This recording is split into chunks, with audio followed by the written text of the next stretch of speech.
کہ آپ صلی اللہ علیہ وآلہ وسلم جب گھر میں داخل ہوتے تو مسکراتے ہوئے داخل ہوتے صلی اللہ علیہ وآلہ وسلم۔ یہ ہے ناظرین کرام سیکھنے کی باتیں۔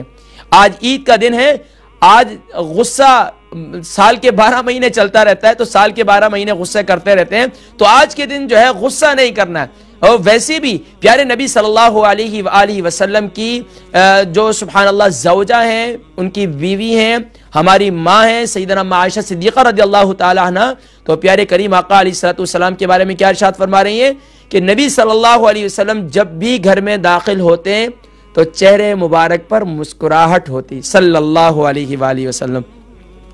اور ناظرین کرام ایک اور حدیث مبارکہ بھی ہے، اور اس کے بلکہ نبی کریم صلی اللہ علیہ وسلم کی مسکراہٹ میں نبی صلی اللہ علیہ وسلم کا طرز عمل کیا تھا، سنیے۔ پیارے نبی کریم صلی اللہ علیہ وآلہ وسلم سبحان اللہ آقا علیہ الصلوۃ والسلام خوش مزاج بھی تھے، اور آقا علیہ الصلوۃ والسلام سبحان اللہ آقا علیہ الصلوۃ والسلام خوش اخلاق بھی تھے، اور قرآن کریم میں اللہ تبارک و تعالی نے ارشاد فرمایا وَإِنَّكَ لَعَلَىٰ خُلُقٍ عَظِيمٍ کہ سبحان اللہ اللہ تبارک و تعالی نے آپ کو اخلاق میں بلند مقام نصیب فرمایا تھا۔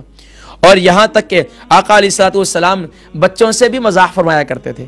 ایک بچہ عمیر تھا، اس کی چڑیا مر گئی، اس کی بچہ تھا، جیسے بچے بچپن میں کھیلتے ہیں، ان کی چڑیا مر جاتی ہے، جب وہ بچوں کو کوئی جانور پالتو ہوتا ہے تو اس کو پالتے ہیں۔ اب اس کی وہ بچپن میں ہمیں بھی خود یاد ہوگا، آپ کو بھی یاد ہوگا کہ بچپن کے اندر جب بچے کھیلتے تھے، کوئی چڑیا مر گئی، کوئی چوزا لے لیا، وہ مر گیا، تو بچے پہ اس کی قبر بھی بناتے تھے، اس کو کھیلتے بھی تھے، وہ اس انداز سے کھیل ہوتا تھا۔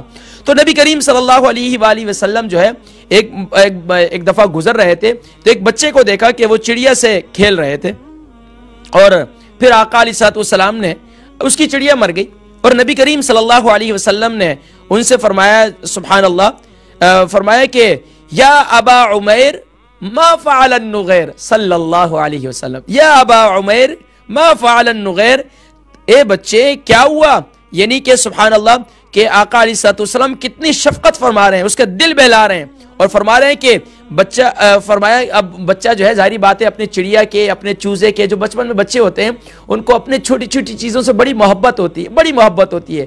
قربان جائیے میرے اور آپ کے پیارے نبی صلی اللہ علیہ وسلم دل کس طریقے سے بہلایا کرتے تھے۔ آج ہمارے معاشرے کے اندر کسی کا دل بہلانا یہ ختم ہی ہو چکا ہے۔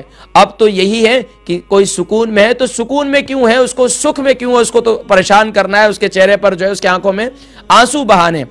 لیکن پیارے نبی صلی اللہ علیہ وسلم بچوں کا بھی دل بہلایا کرتے تھے اور ان کے ساتھ بھی محبت فرمایا کرتے تھے۔ آقا علیہ الصلوۃ والسلام نے اس کا دل بہلانے کے طور پر کیا فرمایا، یا ابا عمیر ما فعل النغیر، اے عمیر تمہاری نغیر کا کیا ہوا۔ بچہ اپنی نام کے ہم قافیہ الفاظ اور آقا علیہ الصلوۃ والسلام کی بے انتہا شفقت سے خوش ہو گیا اور مسکرایا، اور بچے کا سارا غم جو ہے وہ دور ہو گیا صلی اللہ علیہ وسلم۔ آپ صلی اللہ علیہ وسلم کا رویہ سبحان اللہ اپنی ازواج مطہرات کے ساتھ، اپنے صحابہ کے ساتھ، اور آقا علیہ الصلوۃ والسلام باہر بھی بہت سے ایسے لوگ آتے، ظاہری بات ہے اعرابی دیہاتی بھی آتے، وہ بھی ایسے بے ادب انداز میں بات کرتے، لیکن آقا علیہ الصلوۃ والسلام نے اس کو کبھی مائنڈ بھی نہیں کیا۔ اللہ ہمیں بھی یہ جذبہ نصیب فرمائے۔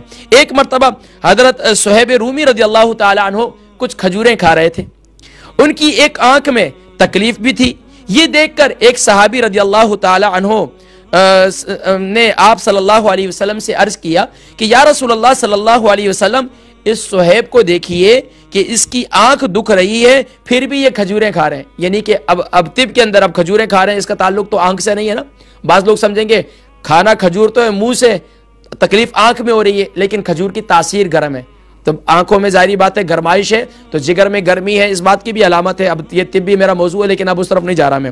لیکن پیارے کریم آقا علیہ الصلوۃ والسلام کے صحابی آئے اور عرض کی یا رسول اللہ صلی اللہ علیہ وسلم دیکھیے ان صہیب کو، اور یہ ان کی آنکھیں بھی دکھ رہی ہیں، اس کے باوجود بھی کھجور کھا رہے ہیں۔ آپ صلی اللہ علیہ وسلم نے فرمایا صہیب یہ تو ٹھیک کہہ رہے ہیں۔ یہ سن کر حضرت صہیب نے فرمایا اے اللہ کے رسول صلی اللہ علیہ وسلم فکر نہ کریں، میں بھی اس آنکھ کی طرف سے کھا رہا ہوں جو صحت مند ہے صلی اللہ علیہ وسلم۔ اللہ یعنی کہ صحابہ بھی نبی صلی اللہ علیہ وسلم سے مزاح فرمایا کرتے تھے۔ یہ اتنی انسیت، یہ بے تکلفی ہے، یہ صحابہ رضوان اللہ تعالی علیہ مجمعین کی۔ آج ناظرین کرام ماشاءاللہ ابھی عید کے دن ہے، ویسے UK یورپ کے اندر تو اتنے ویسے تقریباً سال کے 12 مہینے ہی لوگ گوشت کھاتے رہتے ہیں، لیکن خاص طور پر اس دن میں بھی ماشاءاللہ گوشت کا ہی اہتمام ہوتا ہے۔ اگر کہیں دال ہی پک رہی ہو، کوئی گھر میں بیمار ہو اور طرح طرح کی نعمتیں ان کے سامنے موجود ہو، کوئی کہے کہ جی آپ کو شوگر ہے، آپ میٹھا کھا رہے ہیں، تو کہیں گے کہ بھائی مجھے اس سائڈ میں شوگر ہے، میں دوسرے سائڈ سے کھا رہا ہوں۔ اللہ اکبر۔ تو نبی کریم صلی اللہ علیہ وسلم کے صحابی حضرت صہیب نے فرمایا، اے اللہ کے رسول صلی اللہ علیہ وسلم، فکر نہ کریں، میں بھی اس آنکھ سے کھا رہا ہوں جو صحت مند ہے۔ آپ صلی اللہ علیہ وسلم ان کی یہ بات سن کر مسکرائے صلی اللہ علیہ وآلہ وسلم۔ سبحان اللہ۔ تو ہنسی مزاح کا ناظرین اکرام، ہنسی مزاح اور مزاح بھی ایک حد تک ایک رکھنا، چہرے پر مسکراہٹ رکھنا، ناظرین کرام یہ پیارے نبی صلی اللہ علیہ وسلم کا طریقہ اور صحابہ رضوان اللہ تعالی علیہم اجمعین کا طریقہ ہے۔ تو ناظرین کرام اسی طریقے سے مزاح میں دھوکہ کرنا، مزاح میں دھوکہ کرنا یہ بھی غلط بات ہے۔ اور بس اوقات کیا ہے کہ بچوں کو ہم کہتے ہیں کہ آ جاؤ بیٹا، ہم جو ہے تمہیں جو ہے ایک چیز دے رہے ہیں، یعنی کہ بچہ آیا آپ کے پاس اور بچے نے کوئی چیز آپ سے لینے کے لیے چاہی، بچہ آپ نے بچے کو دھوکے سے بلا لیا اور اس کو آپ نے نہ دی، تو یہ بھی منع فرمایا گیا ہے، اس طرح بھی نہیں کرنا چاہیے۔ تو ناظرین کرام ماشاءاللہ آج عید کا دن ہے، آپ کال کر سکتے ہیں، عید مبارک کر سکتے ہیں۔ ناظرین کرام میں اپنی طرف سے اور اپنی تکبیر ٹی وی کی انتظامیہ کی جانب سے دل کی اتھا گہرائیوں سے آپ کو عید الاضحیٰ کی مبارکباد پیش کرتا ہوں۔ اللہ تبارک و تعالی ہم سب مسلمانوں کو یہ جو ناظرین کرام دیکھیں، ایک ابھی عید الفطر گئی تھی، عید الاضحیٰ آ گئی، پھر اللہ تبارک و تعالی یہ کیوں دے رہے ہیں؟ کیونکہ ناظرین کرام اس لیے انسانی فطرت تھی کہ عید الفطر کے بعد پورا رمضان کے روزے رکھے، اب اس کے بعد عید نصیب ہو جائے، خوشی کا دن نصیب ہو جائے۔ اللہ نے سبحان اللہ عید الفطر نصیب فرما دی۔ اب ایمان والے کی یہ چاہت تھی، سبحان اللہ حج کی سعادت نصیب ہوئی ہے، اب ماشاءاللہ اس کے بعد جو ہے یہ ایک بہت مشقت والی عبادت ہے، مالی عبادت ہے، اب فطرت تھی کہ ماشاءاللہ جو ہے وہ خوشی کا اہتمام ہو، تو اللہ تبارک و تعالی نے سبحان اللہ عید الاضحیٰ نصیب فرما دی اور فرمایا کہ اب ان 3 دنوں میں تم نے کھانا پینا ہی ہے۔ یہ نہیں فرمایا کہ 10، 11، 12 3 دنوں میں کھاؤ پیو دبا کر، روزہ رکھنا منع ہے۔ دیکھیں عید الفطر میں کیا ہوتا ہے، دوسرے دن سے لوگ شوال کے روزے شروع کر دیتے ہیں، لیکن فرمایا کہ اس لیے یہ کھانے والی عید ہے، اس میں خود بھی کھاؤ دوسروں کو بھی کھلاؤ۔ اب تو کھلانے والے تو ویسے اب کم ہی رہ گئے، یہاں تو اب خواتین کے لیے ماشاءاللہ بہت سی ایسی ماشاءاللہ خواتین ہیں ماشاءاللہ جو گھروں میں خود بھی پکا رہی ہیں، اعزا اقارب بھی آ رہے ہیں، رشتہ دار بھی آ رہے ہیں، اور ماشاءاللہ کتنے ہمارے دوست ہیں اور کتنے ماشاءاللہ ایسے لوگ ہیں جو ماشاءاللہ اپنی جو ہے عید کا دن جو ہے اپنی دادی کے ساتھ گزارتے ہیں، اپنے دادا کے ساتھ گزارتے ہیں، اپنے نانا کے ساتھ گزارتے ہیں، اپنی نانی کے ساتھ گزارتے ہیں، اپنی والدین کے ساتھ گزارتے ہیں، اور گزارنا چاہیے ماشاءاللہ۔ اس میں ناظرین کرام میں اپنے یوتھ، اپنے نوجوانوں کو کہوں گا کہ جہاں وہ اپنے بیوی بچوں کے ساتھ ماشاءاللہ عید کی خوشیاں منائیں، وہیں پر وہ اپنے والدین کے گھر میں جا کر جس طرح آپ جو ہے اپنے بچوں کے ساتھ خوشی مناتے ہیں، آپ کو خوشی ہوتی ہے، اگر آپ بھی اپنے ابو کے ساتھ بیٹھیں، اور ماشاءاللہ میرے ایسے ایک دوست ہیں، وہ ماشاءاللہ اتنے بے تکلف ہیں اپنے والد کے ساتھ بھی، یعنی کہ ان کے ہاں رسپیکٹ بھی ہے، ان کے والد اگر کوئی بات کہہ دے نا تو بچہ سہم بھی جاتے ہیں، اور یقین جانیے کہ وہ اگر والد صاحب مذاق کریں تو ماشاءاللہ یہ آپس میں مذاق بھی بڑا اچھا کرتے ہیں، کوئی دیکھنے والا یہ سوچتا ہے کہ یہ آپس میں بڑے زبردست دوست ہیں۔ تو ناظرین کرام بچوں میں، والدین میں آپس میں دوستی بھی ہونی چاہیے۔ تو ناظرین کرام آپ کال کر سکتے ہیں، اور ماشاءاللہ عید کا پیغام آپ کے ذہن میں کوئی ہے کمیونٹی کے لیے تو آپ وہ بھی ماشاءاللہ جو ہے کیا نا یہ بھی کر سکتے ہیں، یعنی کہ آپ عید کا پیغام بھی دے سکتے ہیں۔ ناظرین کرام مسکراہٹ کا جو ہے نا ایک تحفہ، لیکن مسکراہٹ میں نقل اتارنا، ہمارے ہاں بہت لوگ جو ہے نقل اتارتے ہیں، ہمارے زمانہ طالب علمی کے اندر بھی، اسٹوڈنٹ لائف میں بھی اکثر طلبہ جو ہے وہ کسی نہ کسی کی نقل اتاریا کرتے تھے۔ آج دیکھیں ہمارے معاشرے کے اندر کوئی کسی کی نقل اتارتا ہے تو دیکھنے والے بڑے خوش ہوتے ہیں۔ ایسے بہت سے کامیڈین ہیں جو ماشاءاللہ اس طریقے سے کام کرتے ہیں، لیکن نبی کریم صلی اللہ علیہ وسلم نے مزاح میں نقل اتارنے کی ممانعت فرمائی ہے۔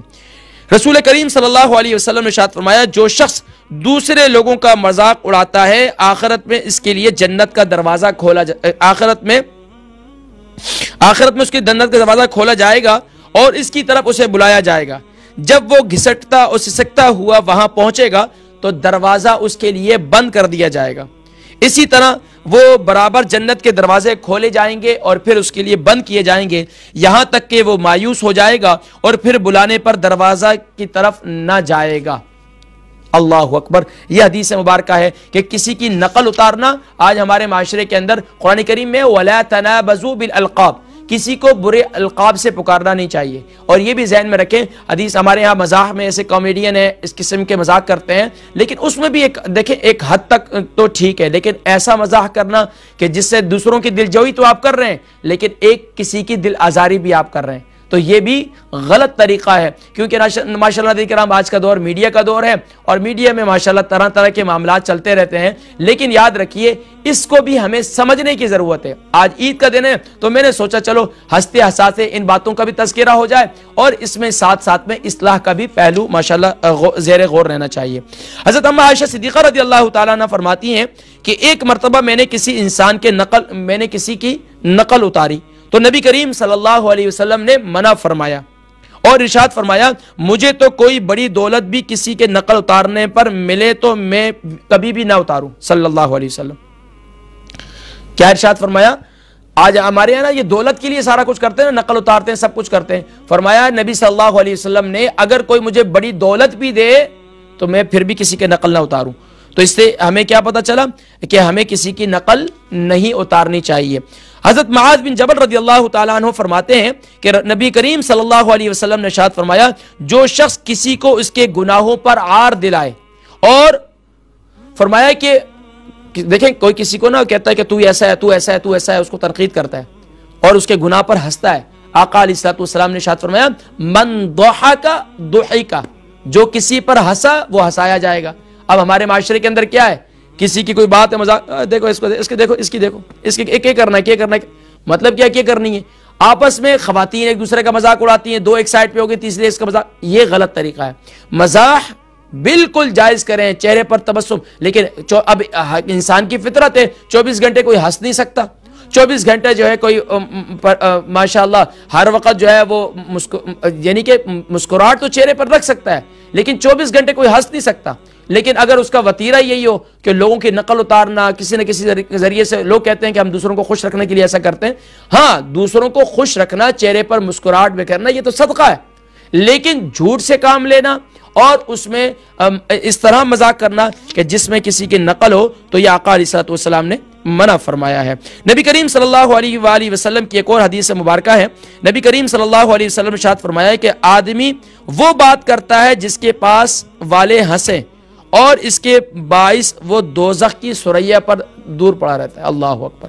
فرمایا کہ وہ تو ایسی بات کرتا ہے کہ سامنے والے تو لوگ ہنس جاتے ہیں، مسکرا. دیکھیں میں بھی عید کے دن بیٹھا ہوں، میں آپ کو ایسے جھوٹے جھوٹے واقعات سناؤں، کوئی ایسے ایسے واقعات سناؤں تو سامنے والے تو بڑے مسکرائیں گے اور ہنسیں گے، لیکن فرمایا کہ وہ لوگوں کو تو ہنساتا ہے، لوگوں کو تو خوش کرتا ہے، لیکن خود دوزخ کے بہت بلندی پر پہنچ جاتا ہے اور وہیں پڑا رہتا ہے. تو کتنی بری بات ہے، یہ بھی ہمیں سمجھنے چاہیے. اور ناظرین کرام، نبی کریم صلی اللہ علیہ وسلم کی ایک اور حدیث مبارکہ سیدنا انس بن مالک رضی اللہ تعالیٰ عنہ سے روایت ہے کہ سرکار دو عالم صلی اللہ علیہ وسلم نے ارشاد فرمایا جب کوئی شخص اپنے مسخرے پن سے لوگوں کو ہنساتا ہے تو اللہ تعالیٰ اس پر غصہ ہوتے ہیں، جب تک اس کو جہنم میں داخل نہ کر دیں وہ راضی نہیں ہوتا. بخاری اور مسلم کے اندر یہ حدیث مبارکہ موجود ہے. کیا ہے؟ فرمایا جب کوئی شخص اپنے مسخرے پن سے لوگوں کو ہنساتا ہے تو اللہ تعالیٰ اس پر غصہ ہوتے ہیں اور جب تک اس کو جہنم میں داخل نہ کر دے وہ راضی نہیں ہوتا. اللہ اکبر. نبی کریم صلی اللہ علیہ وسلم نے ارشاد فرمایا اپنے بھائی سے نہ تو جھگڑا کرو اور نہ ہی اس کے ساتھ ٹھٹھا کرو اور نہ اس سے ایسا وعدہ کرو جس کی تم خلاف ورزی کرو. دو دوست ہیں، تین دوست ہیں، ایک دوست آیا اس کا مذاق اڑا رہے، وہ بیچارہ عزت نفس. آج ہمارے معاشرے کے اندر کیا ہے، لیکن جب وہ اس کا مذاق اڑاتے ہیں تو وہ لڑائی کرنا شروع کر دیتے ہیں. لیکن مزاح کے اندر بھی ایک لمٹ ہونی چاہیے، دوسرے کی عزت نفس مجروح نہ ہو. کوئی بھی شخص ہے اس کی وہ عزت نفس والا، چاہے بچہ ہی کیوں نہ ہو، اس کی بھی عزت نفس ہے. تو لیکن ناظرین کرام عید کا دن ہے، ماشاءاللہ آپ جو ہے ایک اور حدیث مبارکہ نبی کریم صلی اللہ علیہ وسلم کی خوش طبعی اور ظرافت کے چند واقعات سناتے ہیں پھر ناظرین کرام، تاکہ آپ لوگ بھی جو ہے آپ کہیں کہ آج تو ساری جو ہے تنبیہ ہو رہی ہے، لیکن یہ واقعہ سنیں. حضرت انس رضی اللہ تعالیٰ عنہ کی یہ ترمذی شریف کے اندر، ابو داؤد شریف کے اندر یہ حدیث مبارکہ موجود ہے، شاید کہ غالباً آپ نے پہلے بھی سنی ہو. حضرت انس رضی اللہ تعالیٰ عنہ سے روایت ہے کہ ایک دن ایک شخص نبی کریم صلی اللہ علیہ وسلم سے سواری کا ایک جانور انہوں نے مانگا. آپ صلی اللہ علیہ وسلم نے ارشاد فرمایا کہ میں تمہیں اونٹنی کا بچہ دوں گا تو شخص نے عرض کیا یا رسول اللہ صلی اللہ علیہ وسلم میں اونٹنی کا بچہ کیا کروں گا، میں اونٹنی کا بچہ کیا کروں گا؟ تو نبی کریم صلی اللہ علیہ وسلم نے ارشاد فرمایا کہ بھائی اونٹنی کا بچہ ہی تو اونٹ ہوتا ہے نا، یعنی کہ اونٹ جو ہوتا ہے وہ اونٹنی کا بچہ ہی ہوتا ہے نا. کہتے ہیں بادشاہ چاہے جتنا بڑا بادشاہ ہو جائے لیکن وہ ماں کا تو بیٹا ہی ہوتا ہے، تو اسی لیے فرمایا کہ اونٹ چاہے جتنا بڑا ہو جائے لیکن وہ اونٹنی کا تو بچہ ہی ہے. تو آقا علیہ الصلوۃ والسلام اونٹ کو اونٹنی ہی تو فرمایا کہ وہ تو جنتی ہے. بہرحال ایک اور حدیث مبارکہ بھی ہے کہ وہ جو میں نے سنائی تھی، آقا علیہ الصلوۃ والسلام نے ارشاد فرمایا بوڑھیا جو ہے وہ جنت میں نہیں جائے گی، لا تدخل الجنت عجوز، یعنی کوئی بڑھیا جو ہے جنت میں نہیں جائے گی. لیکن فرمایا سبحان اللہ انا انشأناہن انشاء فجعلناہن ابکارا، یعنی کہ فرمایا کہ جنت میں بوڑھی ہو کر نہیں جائیں گی، جنت میں جوان ہو کر جائیں گی، سبحان اللہ، باکرہ ہو کر. سبحان اللہ. حضرت عوف بن مالک اشجعی فرماتے ہیں کہ غزوہ تبوک میں نبی کریم صلی اللہ علیہ وسلم کی خدمت میں حاضر ہوا. اس وقت آپ صلی اللہ علیہ وسلم چمڑے کے خیمے میں تشریف فرما تھے. میں نے آپ صلی اللہ علیہ وسلم کو سلام کیا اور آپ صلی اللہ علیہ وسلم نے سلام کا جواب دیا اور فرمایا اندر آ جاؤ. میں نے مزاح کے طور پر عرض کیا یا رسول اللہ صلی اللہ علیہ وسلم سب کا سب میں اندر آ جاؤں؟ آپ صلی اللہ علیہ وسلم نے ارشاد فرمایا ہاں سارے جسم کو اندر لے آؤ صلی اللہ علیہ وسلم. کیا مزاح تھا، کتنی بے تکلفی تھی ناظرین اکرام. آج کوئی مرید اپنے پیر سے ایسی بات کر سکتا ہے، آج کوئی شاگرد اپنے استاد سے ایسی بات کر سکتا ہے، یہ بے تکلفی تھی. ناظرین اکرام تصنع اور بناوٹ مزاج کے اندر یہ انسان کو معاشرے کے اندر بہت مشکل اس کی زندگی ہو جاتی ہے. بے تکلف شخص چاہے وہ کیمرے کی آنکھ کے سامنے ہو چاہے وہ اپنی ریئل لائف میں ہو، اگر وہ بے تکلف ہے تو سبحان اللہ لوگ اس کے قریب ہوتے چلے جائیں گے. کیوں؟ لوگوں کو پتہ ہے اس کے ٹو فیس نہیں ہے، یہ ماشاءاللہ جیسے ہی ماشاءاللہ ویسے سب کے سامنے. تو ہمیشہ انسان کو بے تکلف رہنا چاہیے.